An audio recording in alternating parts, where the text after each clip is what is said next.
Bonsoir tout le monde. Soirée de retour après des vacances ce soir, des vacances qui ont été marquées par tellement d'éléments d'actualité. On en parlera avec Normand Lester de ce qui se passe à Washington. Nous parlerons également de ces voyageurs qui sont allés prendre des bouffées d'air chaud dans le sud avec quelqu'un qui revient, qui n'en revient pas, qu'on lui ait lancé tant de tomates que ça. Pascal Louis-L'Ennemi est avec nous également. Et nous allons parler de ce couvre-feu qui a commencé en fin de semaine avec Maître François-David Bernier et Maître Jean Dury qui ont collaboré assez régulièrement à l'émission au cours des derniers mois. Bonsoir à vous deux. Bonsoir, M. Lévesque. Alors, je commençais avec Maître Dury. Vous êtes le champion des libertés. Quand j'ai vu que ça commençait, j'ai dit, Monsieur Dury, il doit avoir le feu où on sait. Alors, expliquez-moi comment vous réagissez avec l'arrivée du couvre-feu. Bien, vous commencez à me connaître. Hein, là? Vous savez que vous connaissez un peu mes positions. Alors, évidemment, tout en respectant l'opinion contraire, parce que je sais pertinemment bien qu'il y a beaucoup d'opinions qui sont contraires à ce que je peux penser et d'autres personnes qui pensent comme moi, mais à tout événement. Je considère en premier lieu que ce qu'on appelle un couvre-feu, je dois vous dire que comme criminaliste, je le perçois aussi comme une genre de prison à la maison. J'explique. Quand un juge décrète que notre client peut retrouver sa liberté, il lui donne un couvre-feu. À ce moment-là, bien, c'est comme il doit rester à la maison, par exemple, de 11h à 7h. Et sur un sursis, quand un prisonnier ou un accusé est condamné à une peine de prison, le juge peut lui ordonner qu'il le fasse à sa maison. On appelle ça un sursis. Et la première moitié, souvent, c'est à la maison à temps plein, mais l'autre moitié, c'est un couvre-feu. Donc, je qualifie la situation actuelle comme, actuellement, on vit actuellement une situation où on est comme prison à la maison. Évidemment, inutile de vous dire que, selon moi, ce n'est pas justifié en vertu de la Charte des droits de l'homme. Maître Bernier, est-ce qu'on est vraiment dans une prison actuellement ou si on n'est pas dans un vaste exercice de solidarité, comme le gouvernement a dit? Bien, la comparaison n'est pas mauvaise. Il y a une atteinte aux droits et libertés certaine, ça je le dis. Mais c'est toujours la question, est-ce que cette atteinte-là est justifiée? Et avec la loi sur la santé publique, je le dis souvent qu'il y a des dents, qui permet au gouvernement de prendre toutes les mesures nécessaires pour protéger le public. Quand on est rendu à avoir un protocole d'accès aux soins intensifs qui nous dit qu'on pourrait regarder qui vit, qui meurt, en regardant le temps de vie qui lui reste devant elle. Donc, c'est problématique.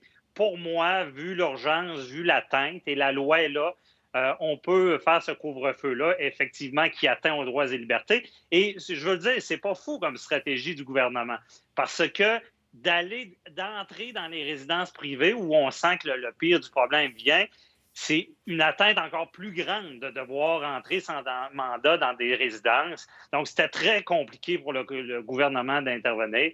C'est pour ça qu'on se dit, bon, on va intervenir sur la route. Et là, on se rappelle, si vous vous faites intercepter, c'est pas non plus une incarcération, une arrestation dans la norme. C'est du droit pénal, ce qui fait que vous avez une contravention. Un ticket. Théoriquement, un ticket très, très coûteux. Par contre, j'avoue que ça a un impact assez grand sur quelqu'un.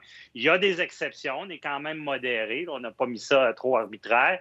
Et le pénal fait que si vous ne rentrez pas chez vous, théoriquement, ils ne peuvent pas vous arrêter. Je veux dire, ils ne vous enverront pas en prison. C'est comme sur l'autoroute, si vous faites un excès de vitesse, vous allez avoir une contravention.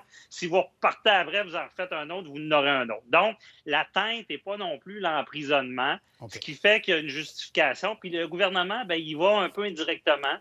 En prenant le monde, essayez de faire un souper ou faire un rassemblement. Vous ne pourrez plus. Avant, il y avait des petits délinquants ou des gros. Les petits, ça passait sous le silence. Il y en a eu plus. Ouais. Maître Dury, c'est peut-être parce qu'il y en a eu plus que ce que le gouvernement envisageait. Et il a dit, pendant Noël, là, on va restreindre tout ça parce qu'il va y avoir éclosion. Puis il y a eu une grosse éclosion parce que finalement, quand tu parles aux gens qui t'entourent, il y a beaucoup de monde, et il y a un sondage qui le montrait, la moitié des Québécois sont allés voir des gens de leur famille, donc il n'y a pas nécessairement eu respect. Alors, s'il n'y a pas de couvre-feu et que nos hôpitaux débordent au point que si vous faites une crise cardiaque, Maître Dury, peut-être qu'ils vont arriver et ils ne seront pas capables de vous soigner, ça n'aurait pas grand bon sens, là, quand même, non? Bon, bien écoutez, premièrement, de faire une nouvelle loi de confinement ou de couvre-feu parce qu'on a fait un sondage pour savoir, durant les fêtes, si le monde se réunissait, c'est un peu fort. Maître Bernier, ce qu'il dit, c'est qu'il faut que ça soit justifié, mais il y a aussi l'aspect de la raisonnabilité. L'article 1, on ne veut pas rentrer trop dans les détails, mais la Charte, c'est l'article clé, l'article fondamental de notre justice en matière de liberté. Alors, il décrète bien qu'il y a deux éléments. Il y a l'élément la raisonnabilité et l'élément est-ce que c'est justifié dans une société libre et démocratique. Il y a le mot libre aussi dedans, puis je me pose la question, sommes-nous encore libres? Alors, quand on parle de justification, n'oubliez pas qu'on a dit scientifiquement que ce n'était pas prouvé que le couvre-feu était pour atténuer la crise actuelle. Ça, c'est vrai. Oui, mais la santé, c'est juste terminer parce que ça, je trouve ça suprêmement important. Laissez terminer, Maître Dury. Votre point, c'est que, et c'est vrai, M. Arruda l'a dit en conférence de presse, on ne le sait pas, mais on sait que ça ajoute. Non, mais c'est pas prouvé scientifiquement. Mais ça, il y a autre chose aussi. Maître Bernier vient de mentionner les voitures, arrêter les personnes sur la route. Et on a un gros problème ici, selon moi, à la lecture de la loi et à la lecture de la jurisprudence au Canada et au Québec. Un policier peut arrêter une voiture en vertu du code de... Pas arrêter, mais c'est-à-dire arrêter un conducteur, oui, ou l'interpeller en vertu du code de la sécurité routière. Mais il ne peut pas faire, et c'est connu, il ne peut pas faire une enquête criminelle, il ne peut pas faire une enquête sur d'autres infractions de nature provinciale, des infractions de nature statutaire provinciale, quand il l'arrête. Il ne peut pas sur la loi sur le tabac, par exemple, qui est de nature provinciale. Mais par contre, ici, on semble lui avoir donné un pouvoir d'arrêter les voitures lors du couvre-feu, alors que ce n'est pas prévu nulle part. C'est un nouveau pouvoir qui n'apparaît pas nulle part et c'est illégal. C'est ça. Si on voit quelqu'un zigzaguer ou qui dépasse sa limite de vitesse, ils vont dire, vous dites qu'ils ont l'autorisation de la faire, tandis que si tu roules paisiblement, ils n'ont pas à t'interpeller. Ça, c'est au niveau de la liberté. Non, mais là, c'est du droit nouveau. Là. Il y a une loi sur la santé publique qui a des dents, qui était là avant, qu'on n'utilisait pas, et qui est là justement pour intervenir, pour permettre ce genre de choses-là dans le cadre pénal.